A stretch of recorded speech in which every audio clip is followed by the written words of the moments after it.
Educators, आपका स्वागत है क्लास में।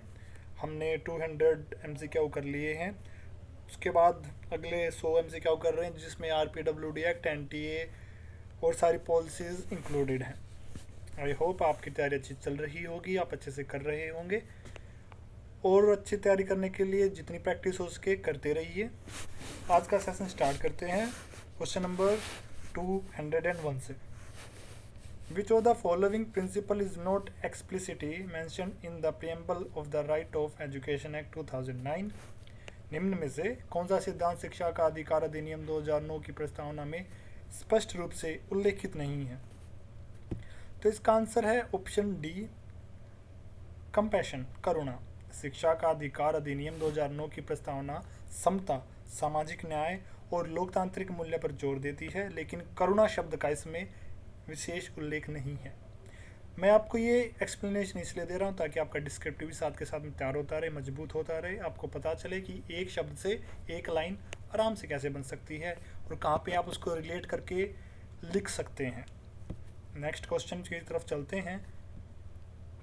Under RPWD Act 2016, a person is considered to have a benchmark disability if the disability is at least।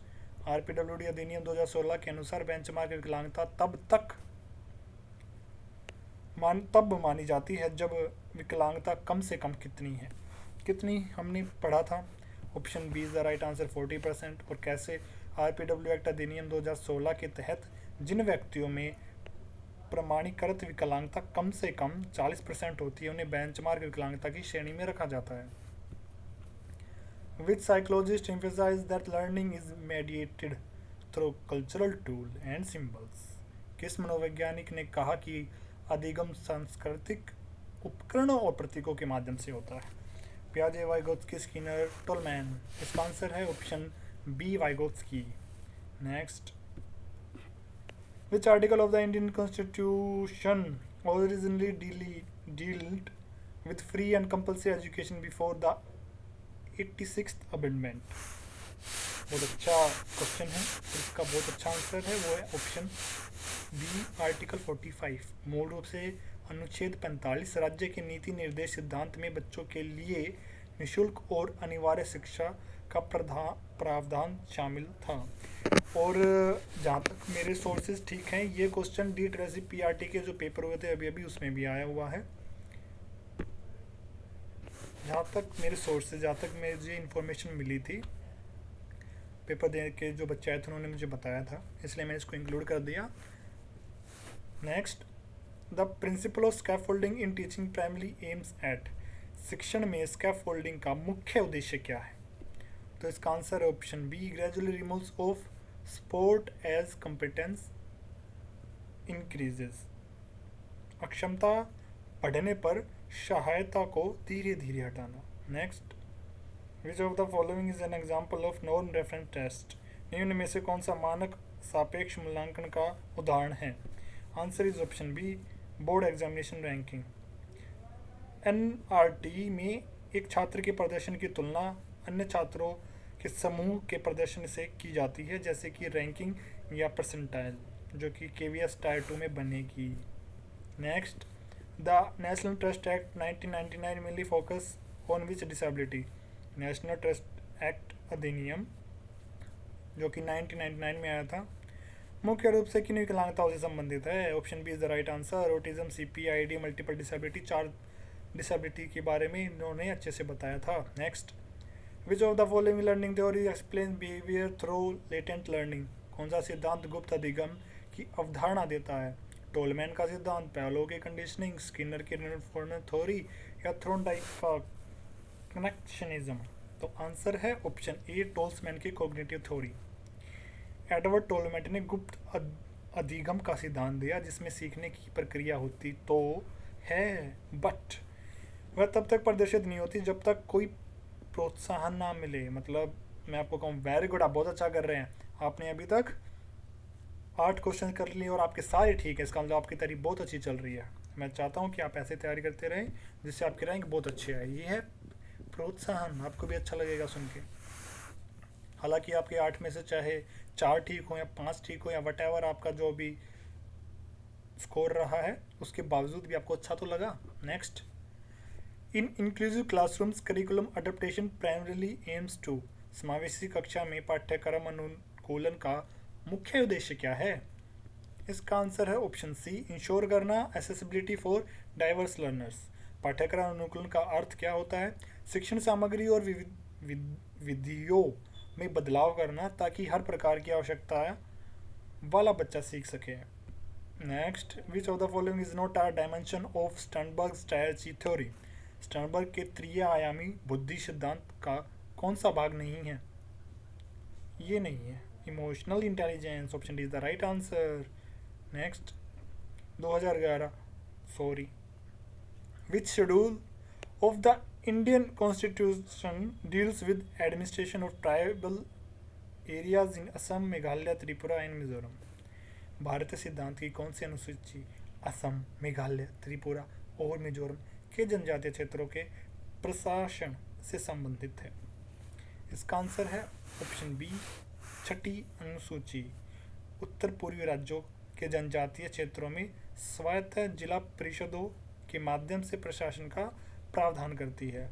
Next, the concept of readiness for learning was strongly emphasised by, सीखने की तत्परता पर विशेष जोर किसने दिया था? थोर्नडाइक भाई साहब ने दिया था।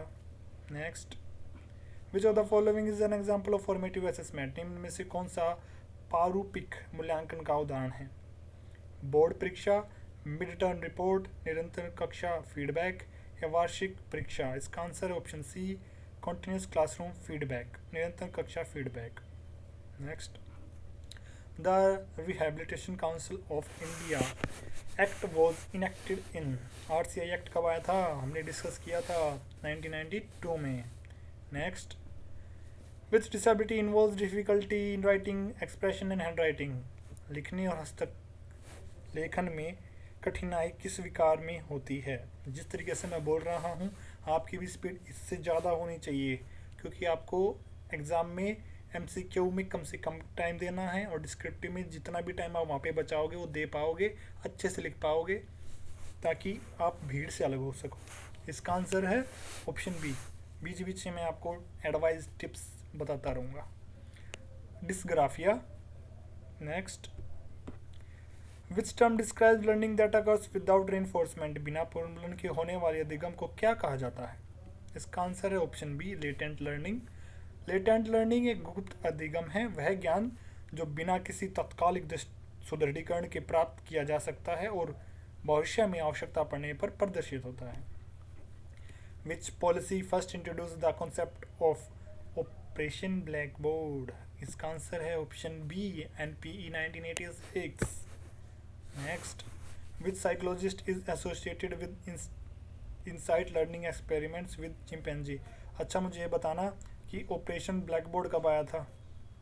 ठीक है। नेक्स्ट, ये चिंपैंजी वाला हमने पढ़ा था, फादर ऑफ गेस्टाल्ट साइकोलॉजी वैक्स मध्यमीर, लेकिन ये कोलर साहब ने किया था, सुल्तान नाम के चिंपैंजी पे एक्सपेरिमेंट। आंसर है Kohler. Next, which part of Bloom affective domains represent the highest level? Bloom के भावात्मक क्षेत्र का सर्वोच्च स्तर क्या है? इसका आंसर है ऑप्शन सी, चित्रीकरण। Next, which act replaced the person with disability? Act 1995। RPWD act 2016 ने पीडब्ल्यूडी एक्ट 1995 को रिप्लेस किया था। इसमें थी 7 डिसेबिलिटी, इसमें 14 डिसेबिलिटी और ऐड हो गई, 7 + 14 21 डिसेबिलिटी आ गई थी फिर। वाह, आगे बोलो। अच्छा, ये ऐसे तेरे क्वेश्चन भी आएंगे, केस स्टडी वाले क्वेश्चन एग्जामिनर के फेवरेट होते हैं। इसको भी अच्छे से पढ़िए, इसका भी आंसर दीजिए। कि रिया 9 साल की बच्ची है और धीरे पढ़ती है, पंक्तियाँ छोड़ती है और BDPQ में भ्रमित होती है। कौन सा हस्तक्षेप सर्वोत्तम है? तो इसमें मल्टी सेंसरी रीडिंग प्रोग्राम अच्छा रहेगा रिया के लिए। रिया डिसलेक्सिया के लक्षण दिखा रही है। बहुत संवेदी देखना, सुनना, छूना दृष्टिकोण अक्षरों की पहचान और पठन कौशल में सुधार के लिए सबसे प्रभावी है। Next, a child avoids eye contact, prefer solitary play and repeats phrase echolalia, what is the likely disability? तो हमें पता है एक ऑटिज्म स्पेक्ट्रम डिसऑर्डर है, ASD, option B is the right answer. इसके आगे 5 टाइप्स होते हैं, वो भी डिस्कस कर चुके हैं हम। A student with CP has motor difficulty in writing but understand concept, appropriate accommodation। Cerebral palsy वाला छात्र को लिखने में कठिनाई है पर समझ अच्छी है, उचित अनुकूलन क्या होगा? तो इसका उचित अनुकूलन होगा ओरल एग्जामिनेशन। उसको लिखने के लिए ना कहा जाए, उसको कहा जाए कि अगर आपको आता है क्वेश्चन तो उसका आंसर मुझे बता दो बेटे, उसके अकॉर्डिंग हम आपको आंसर के नंबर दे देंगे। Rahul solves math verbally but struggles to write numbers in order or to do written calculations, likely disorder। Rahul मौखिक गणित कर लेता है पर लिखित गणना और संख्याओं को क्रम में लिखने में संघर्ष करता है, क्या विकार है? तो ये विकार तो डिस्कैलकुलिया है, जो हमने CTET में भी पढ़ा था। डिस्कैलकुलिया गणितीय अक्षमता है या छात्र को संख्याओं के साथ काम करना, गणना करना और गणितीय तथ्यों को लिखने में समस्याएं होती हैं। नेक्स्ट, ये मैं सोचता हूँ स्टडी कितनी पढ़ना और पढ़ाना कितना अच्छा काम है। स्ट्रेस रिलीज हो जाता है, नई इन्फॉर्मेशन अडोप्ट कर लेते हैं, हम डिलीवर करते हैं तो रिवीजन हो जाता है। और जो बच्चा ये सोचता है कि पूरे दिन में वो पेपर है, उसको भी रिलैक्सेशन मिल जाता है, क्योंकि हर बार तो वो कॉमेडी वीडियोस देखेगा नहीं रिलैक्सेशन के लिए। क्वेश्चन कह रहा है, a child understand instruction but can't hear sound clearly without amplification, teacher priority क्या होनी चाहिए? शिक्षक की प्राथमिकता उसकी होनी चाहिए कि सिटिंग नियर टीचर, ताकि वो अच्छे से सुन सके। इसमें एड्स की कोई बात नहीं है, इसलिए यही अच्छा ऑप्शन है। Next, modification instructional materials and teaching methods to meet diverse needs represents। विविध अक्षमताओं हेतु शिक्षण सामग्री और विधियों में बदलाव करना क्या कहलाता है? आंसर है ऑप्शन ए, करिकुलम अडेप्टेशन, बहुत बार पढ़ा है हमने। Next, a child frequently leaves seats, interrupts others and can't sustain attention, most effective strategy क्या होगी बच्चे को लिए? प्रभावी रणनीति बताओ स्पेशल एजुकेटर्स। वो होगी option B, short structured task with reinforcement. क्योंकि ये ADHD के लक्षण वाला बच्चा है, इसलिए कार्य को छोटे छोटे टुकड़ों में बांट के तत्काल फीडबैक देके, रिवॉर्ड देके ध्यान बनाए रखना अच्छा रहता है। Next, breaking down a task into small sequential steps for a student with intellectual disability is called. भौतिक अक्षमताओं वाले छात्र के लिए कार्य को छोटे क्रमिक चरणों में तोड़ना क्या कहलाता है? Task analysis. Next, visual schedules and structured routines for a child who gets anxious with change are used for. Answer है option A, autism spectrum disorder ASD। A student with visual impairment struggle with printed text, most suitable assistive technology. इसका answer comment box में comment कर देना। ये भी, इसका भी कर देना, यूजिंग ग्राफिक्स, अच्छा इसका भी कर देना, चलो इसका भी कर देना यार, ये करा देते हैं, ये आसान है ना। A child with autism is distressed by loud classroom noise, most helpful strategy. Autism वाला बच्चा शोर से परेशान होता है, सबसे सहायक रणनीति क्या होगी? Option A is the right answer, sensory friendly environment. Next, ये भी आसान है, ये भी आप कमेंट कर देना। Next, a child understand language but can't produce speech clearly, specialist required. किस विशेषज्ञ की आवश्यकता है हमें बताइए? हमें चाहिए SLP, स्पीच लैंग्वेज पैथोलॉजिस्ट, उसे हम कहते हैं speech therapist. Option B is the right answer. Next, which classroom practice best promotes peer inclusion, कौन सी कक्षा प्रथा सहपाठी समावेशन को सबसे अधिक बढ़ावा देती है? तो ग्रुप कोऑपरेटिव लर्निंग देती है। Option A is the right answer. ये भी पूछने की बात है, बाकी आप पूछ लेना एग्जामिनर भाई साहब KVS टायर 2 में, ताकि एक नंबर फ्री का मिल जाए। Focusing on strengths rather than deficits of students with disability reflects। विकलांग छात्रों की कमियों के बजाय उनकी ताकतों पर ध्यान देना क्या दर्शाता है? Strength based approach, option B is the right answer. A child reverse letters while writing and struggle with spelling. Most appropriate intervention. बच्चा लिखते समय अक्षर उल्टे लिखता है और वर्तनी में कठिनाई है, उचित हस्तक्षेप कीजिए. कर दिया, ऑप्शन ए कर दिया हमने. Next, collaboration with parents, therapist and educators to support a child is called. बच्चे की सहायता के लिए अभिभावकों, चिकित्सकों और शिक्षकों का मिलकर काम करना क्या कहलाता है? मल्टी डिसिप्लिनरी अप्रोच कहलाती है. अब जैसे मैं क्वेश्चन कर रहा हूँ ना, मैं ऐसे समझ के कर रहा हूँ कि आप मेरे सामने बैठे हो और आप मेरे दोस्त हो और मैं आपसे पहले क्वेश्चन का आंसर दूँ ताकि आपको ये लगे कि वाओ, इतनी जल्दी भी दिया जा सकता है आंसर देखकर ही. हमें सारे के सारे ऑप्शन पढ़ने ही नहीं है. पॉजिटिव नेगेटिव से हटा दो, क्वेश्चन की डिमांड देखो, आंसर की अप्रोच देखो, आंसर लगाया और फिर अगले पे चले. A child reads fluently but can't understand the meaning और answer question the problem is in. बच्चा धारा प्रभाव पढ़ता है पर अर्थ नहीं समझ पाता, यह समस्या किसमें है? अच्छा, आपने मुझसे पहले आंसर दे दिया रीडिंग कंप्रीहेंशन का. वाओ, अच्छे बच्चे हो आप, बहुत अच्छे दोस्त हो. मतलब बच्चा तो मैं भी हूँ, सभी में कोई ना कोई बच्चा छुपा होता है, सभी बच्चे हैं.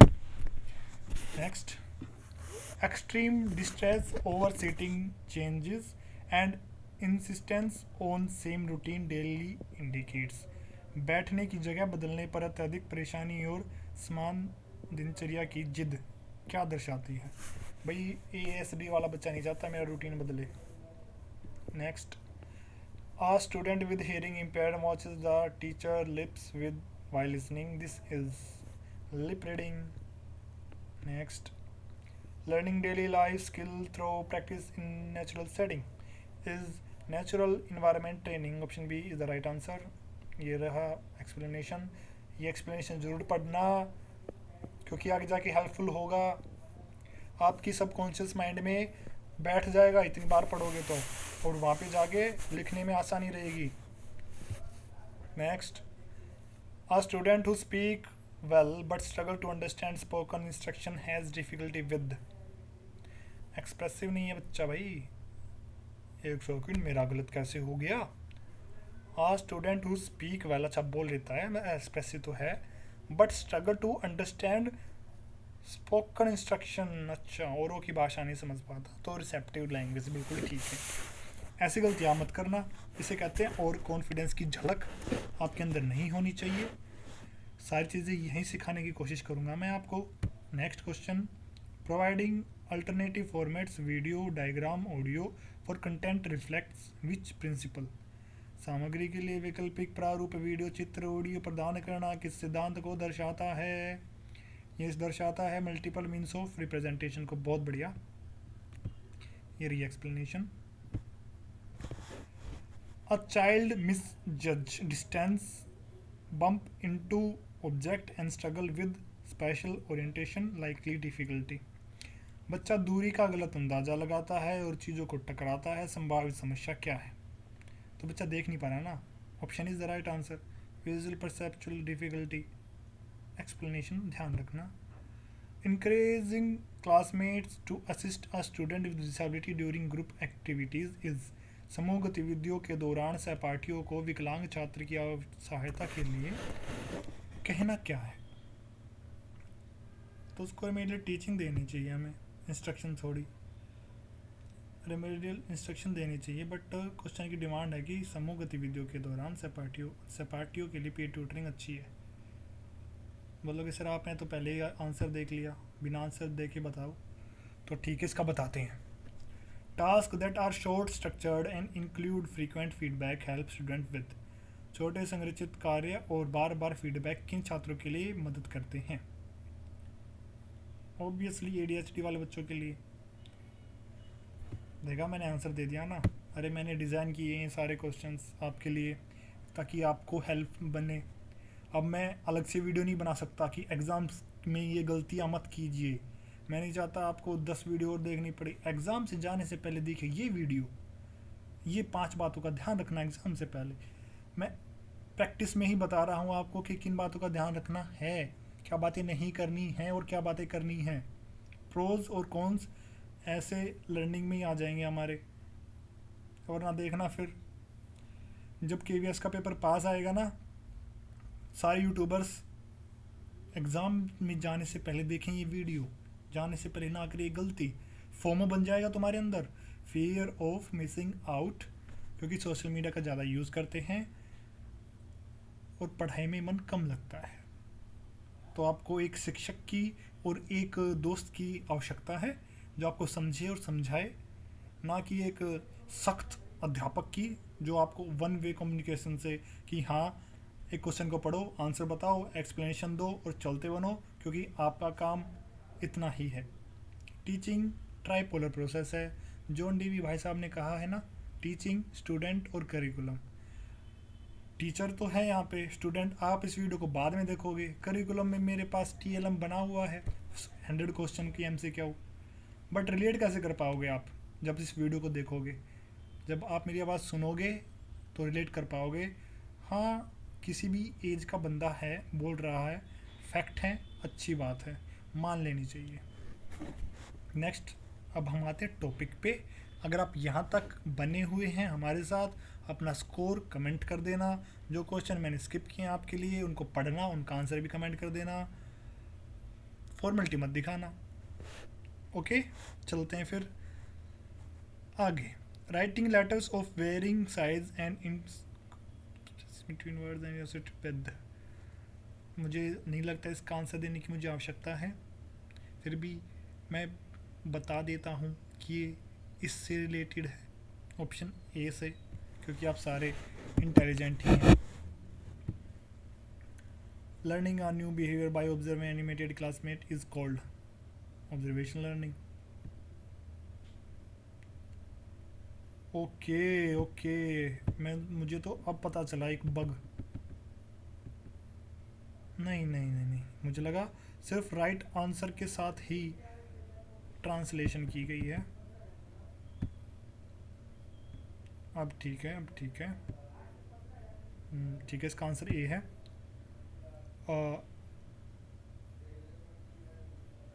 A student with autism flap hand when excited, the repetitive movements is option A बिल्कुल ठीक आंसर इसका। ओके। अब बाकी के मतलब इसको मत देखो यार प्लीज़, है ना, ये जो है ना ये इनको मत देखो, क्योंकि ये जहाँ पे भी ट्रांसलेशन है इसका मतलब वही राइट आंसर है। ऑनेस्टली के साथ अपना टेस्ट दो यार, 100 क्वेश्चन में कितने अचीव किए वो बताना मुझे। इसलिए मिस्टेक कैसे हो गई मुझे पता नहीं चला, उसके लिए मैं आपसे सॉरी मांगता हूँ। अ child with cerebral palsy struggle with fine motor skills, option is the right answer. मैं आपको सारे क्वेश्चन दिखा देता हूँ, आप सारे क्वेश्चन रीड कर लो, आंसर निकाल लो। 3 स्ट्रैटेजीज का यूज़ करना, पॉजिटिव नेगेटिव वर्ड पहला, दूसरा क्वेश्चन की डिमांड, तीसरा आंसर की अप्रोच क्या है, आंसर जो लिखा हुआ है वो कितना वेल डिफाइंड है अकॉर्डिंग टू क्वेश्चन। तो मैं हर एक क्वेश्चन को दिखा देता हूँ। क्वेश्चन नंबर 56 है, इसके बाद से सारे क्वेश्चन देखना। ये ट्रिक यूज़ मत करना कि जिसकी ट्रांसलेशन है वही आंसर है, ठीक है। चलिए,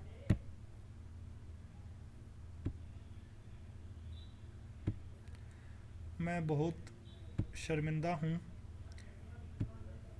कि मैं आपके साथ लगातार बन नहीं पाऊँगा। अब मुझे लगता था कि और एक्सप्लेनेशन देनी चाहिए मुझे और चीज़ें बतानी चाहिए, लेकिन ये गलती टाली नहीं जा सकती। बट आपको कंटेंट पूरा मिल जाएगा। 100 क्वेश्चन की मैंने कहा था आपको, और 100 क्वेश्चन आपको मिलेंगे।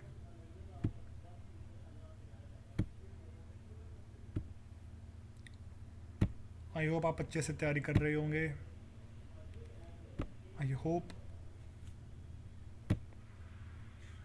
हम 1000+ क्वेश्चंस करेंगे, तो साथ बने रहना। MCQ डिस्क्रिप्टिव जो भी आपको डिफ़िकल्टी लगती है या सिलेबस के अकॉर्डिंग आपको ये लगता है कि ये मैंने कभी नहीं पढ़ा, बस कमेंट कर देना एक बार, मैं उसके रिगार्डिंग टॉपिक बना के अपलोड कर दूंगा। अगर एक भी कमेंट आता है तब भी मैं बना दूंगा, क्योंकि मेरा काम है आप तक कंटेंट पहुंचाना, आपकी प्रॉब्लम को सोल्व करना। एक टीचर का सबसे पहला दायित्व होता है मेरे दोस्त। Next next next. वीडियो को पॉज करके देखना, आराम से पूरे हो जाएंगे, ठीक है। बहुत अच्छे क्वेश्चन थे ये, बहुत अच्छे क्वेश्चन थे, बट अब क्या करें। मेरा भी, मुझे बहुत बुरा लग रहा है कि मैं एक्सप्लेनेशन के साथ आपको ये नहीं बता पाया कि कहाँ पे आपके प्रोन्स हैं, कौनस हैं, कहाँ पे आप बहुत अच्छा परफॉर्म कर सकते हो, कहाँ पे आपको फंसना नहीं है। एग्जामिनर कौन सी साइकोलॉजी के साथ क्वेश्चन डिज़ाइन करते हैं, वो सारी चीज़ें भी डिस्कस करता मैं आपके साथ। कोई बात नहीं, बेटर लक नेक्स्ट टाइम। हम अगले वीडियो में मिलेंगे अगले टॉपिक के साथ। तब तक के लिए मेहनत करो, हैप्पी रहना बहुत ज़रूरी है, क्योंकि सोशल मीडिया का ज़माना है। मिलते हैं अगली वीडियो में, बाय।